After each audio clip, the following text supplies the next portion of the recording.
Todo empezó este domingo pasado, cuando la persona de origen inglés me escribe por Messenger y preguntándome si me molestaba hablar del tema, Malvinas, si era una parte fea de mi vida o de mi historia.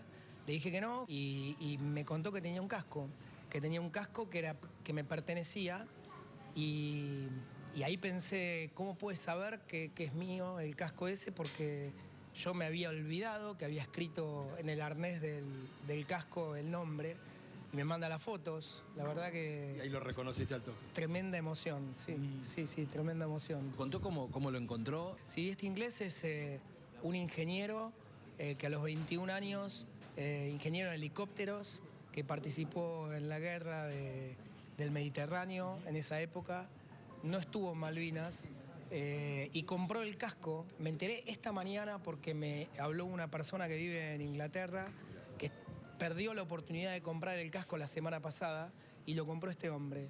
Y me expresó que si bien el casco actualmente es de él, el casco me pertenece y quiere devolvérmelo, quiere que lo comparta con mi familia, con mis amigos, mis hijos. Y bueno, la verdad que emocionante, realmente emocionante, nunca esperado.